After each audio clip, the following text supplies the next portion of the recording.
नमस्कार। नमस्कार। आज हम बात कर रहे हैं एक दिलचस्प लेख पर, श्री कृष्ण और कंसवध आध्यात्मिक पाठ। ये लेख मतलब श्रीमद् भागवतम की जानी पहचानी कहानी लेता है और उसे आज की जिंदगी की मुश्किलों से जोड़ता है, जैसे तनाव है, रिश्तों की उलझनें हैं या फिर नाकामयाबी का डर। तो आज हमारी कोशिश रहेगी कि इस प्राचीन कथा से धर्म, हिम्मत और भक्ति के कुछ काम के सबक निकालें। ये सिर्फ इतिहास नहीं है, बल्कि एक तरह से हमारे अंदर के कंस पर, मतलब हमारा अहंकार, डर, लालच, इन सब पर जीत पाने का रास्ता दिखाता है। तो चलिए इस पर थोड़ी गहराई से बात करते हैं। शुरुआत कहानी से ही करते हैं, है ना? मथुरा का राजा कंस, उसे डर था कि उसकी बहन देवकी की 8वीं संतान उसे मारेगी, तो उसने देवकी और वासुदेव को जेल में डाल दिया। हाँ, बिल्कुल। लेकिन कृष्ण गोकुल में पलते बढ़ते हैं, फिर मथुरा लौटकर कंस का वध करते हैं। और धर्म की स्थापना करते हैं, मतलब सही और नैतिक व्यवस्था को फिर से स्थापित करना। हाँ, और यहाँ सबसे दिलचस्प बात यह है, जैसा लेख कहता है, कि कंस सिर्फ कोई बाहरी दुश्मन नहीं है। ये असल में हमारे मन के अंदर बैठे अहंकार, डर और लालच का प्रतीक है। अच्छा। और कृष्ण, वो भक्ति, साहस और धर्म के प्रतीक हैं।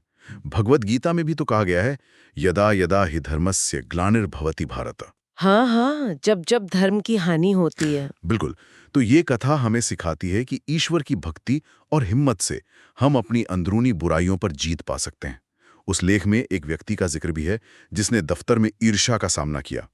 तो उसने कृष्ण भक्ति और अपने काम पर ध्यान देकर, मतलब कर्म योग से, उस पर काबू पाया और कामयाब हुआ, मंत्र जाप और ईश्वर को समर्पण के जरिए। तो ये सिर्फ एक पौराणिक कथा नहीं हुई, ये तो एक तरह से हमारे मन की लड़ाई का नक्शा हो गया। बिल्कुल बिल्कुल, एक मनोवैज्ञानिक लड़ाई कह सकते हैं। तो फिर इसे आज के तनाव से कैसे जोड़ सकते हैं? आजकल तो स्ट्रेस बहुत आम है। हाँ, सही बात है।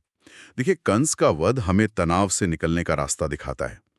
कृष्ण ने डर कर नहीं, बल्कि हिम्मत और भक्ति से कंस का सामना किया। गीता में भी भगवान कहते हैं, माम एकम शरणम व्रज, यानी सिर्फ मेरी शरण में आओ। मेरी शरण में आओ। हाँ, तो लेख इसे ऐसे जोड़ता है कि जब हम अपनी चिंताएं, अपना तनाव ईश्वर को सौंप देते हैं, तो उसका बोझ हल्का हो जाता है। जैसे उसमें रोहन का उदाहरण दिया है, जो काम के तनाव से बहुत परेशान था। लेकिन ध्यान और गीता के कर्मण्यवाधिकारस्ते मां फलेषु कदाचना, हाँ, कर्म करो, फल की चिंता मत करो। बिल्कुल, इस सिद्धांत को अपनाने से उसे शांति मिली।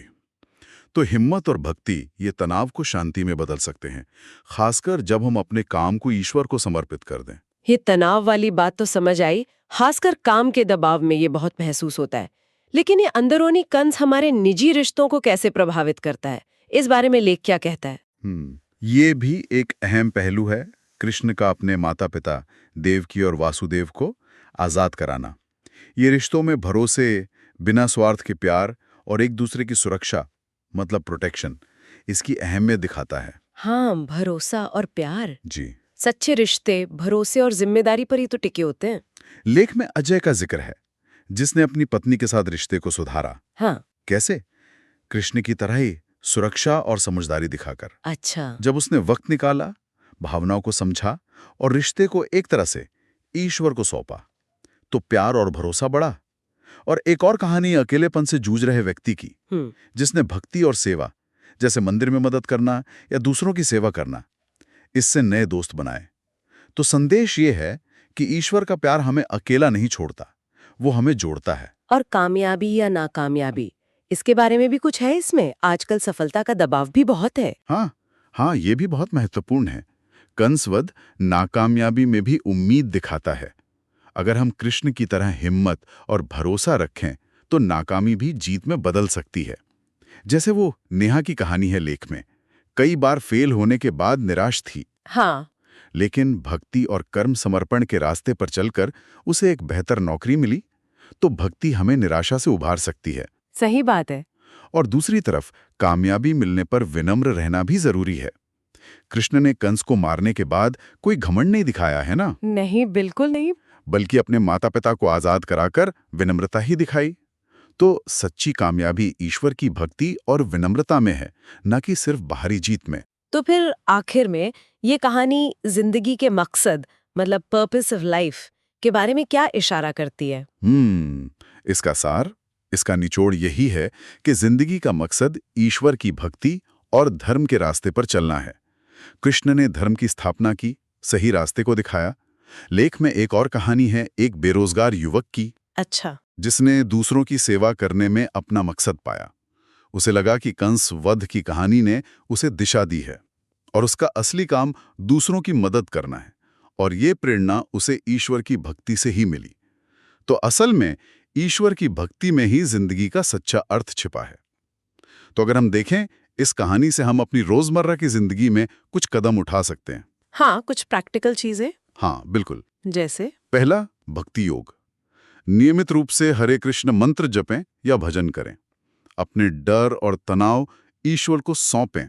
दूसरा, हिम्मत। अपने अंदर के कंस, जो भी हमारा डर है, अहंकार है, उसका कृष्ण की तरह हिम्मत से सामना करें। वो गीता का श्लोक याद रखें, माम एकम शरणम व्रज। और तीसरा, कर्म योग। अपने काम, अपनी ड्यूटीज ईश्वर को समर्पित करें, फल की चिंता किए बिना। कर्मण्येवाधिकारस्ते वाला सिद्धांत। तो हमने देखा कि श्री कृष्ण और कंसवध की कहानी सिर्फ एक पुरानी कथा नहीं है, बल्कि ये तो हमारी रोज की जिंदगी के लिए हिम्मत, भक्ति और मन की शांति पाने का एक गहरा जरिया है। बिल्कुल। ये हमें याद दिलाती है कि सबसे बड़ी लड़ाई तो हमारे अपने अंदर ही होती है। अब सोचने वाली बात यह है, अगर कंस उन अंदरूनी रुकावटों का प्रतीक है जिन्हें हम खुद पर हावी होने देते हैं, तो आज हमारे अंदर ऐसा कौन सा कंस है जो हारने का इंतजार कर रहा है, और उसे हराने के लिए कृष्ण जैसी हिम्मत या भक्ति का वो कौन सा छोटा कदम है जो हम आज उठा सकते हैं?